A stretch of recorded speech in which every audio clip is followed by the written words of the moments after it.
MA history സബ്ജക്റ്റിൻ്റെ third സെമ്മിൻ്റെ പാർട്ടായ social revolutions in modern world എന്ന ടെക്സ്റ്റിലെ ഫസ്റ്റ് യൂണിറ്റിലെ 3.2 കാർട്ടീഷ്യൻ മെത്തേഡ്, കാർട്ടീഷ്യൻ രീതി എന്താണെന്നാണ് നമ്മൾ നോക്കാൻ പോകുന്നത്. 17-ാം നൂറ്റാണ്ടിലെ ഫ്രഞ്ച് തത്വചിന്തകനും ശാസ്ത്രജ്ഞനുമായ റെനെ ദെക്കാർത്ത് ശാസ്ത്രീയ രീതിയുടെ വികസനത്തിന് നൽകിയ സംഭാവനകൾ കാരണം പലപ്പോഴും ആധുനിക തത്വചിന്തയുടെ പിതാവ് എന്ന് വിശേഷിപ്പിക്കപ്പെടുന്നു.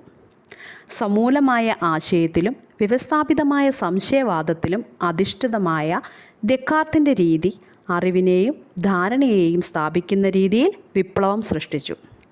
1641 അദ്ദേഹത്തിൻ്റെ സെമിനൽ കൃതിയായ മെഡിറ്റേഷൻസ് ഓൺ ഫസ്റ്റ് ഫിലോസഫി ഇതിൽ അവതരിപ്പിച്ച ദെക്കാർത്ത് എല്ലാ അനുമാനങ്ങളെയും ചോദ്യം ചെയ്യണമെന്നും വ്യക്തവും യുക്തിസഹവുമായ ന്യായവാദത്തിലൂടെ സത്യം സ്ഥാപിക്കണമെന്നും വാദിച്ചു. അദ്ദേഹത്തിൻ്റെ പ്രസിദ്ധമായ മാക്സിമം കാറ്റഗോ ഇർഗോ സം, ഞാൻ ചിന്തിക്കുന്നു അതിനാൽ ഞാൻ ഉണ്ട്, സംശയത്തിൽ നിന്ന് ആരംഭിച്ച് കർശനമായ വിശകലനത്തിലൂടെ നിശ്ചയദാർഢ്യം നേടുന്ന ഒരു രീതിക്ക് അടിത്തറ പാകി.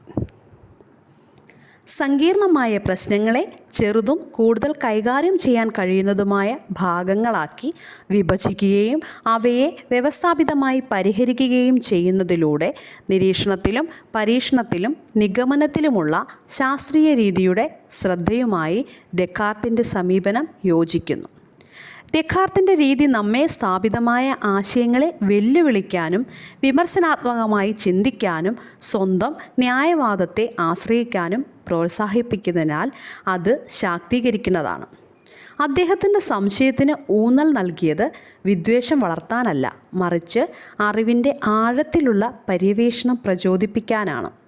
ദെക്കാർത്തിൻ്റെ സമീപനത്തിന് പൂരകമായി ഫ്രാൻസിസ് ബേക്കൺ തൻ്റെ കൃതിയായ നോവം ഓർഗാനം 1620 അനുഭവപരമായ നിരീക്ഷണത്തിൻ്റെയും ഇൻഡക്റ്റീവ് ന്യായവാദത്തിൻ്റെയും രീതി അവതരിപ്പിച്ചു.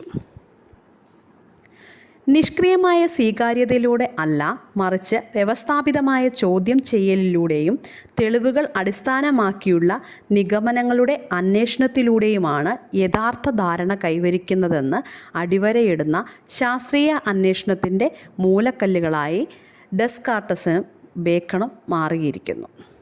Thank you.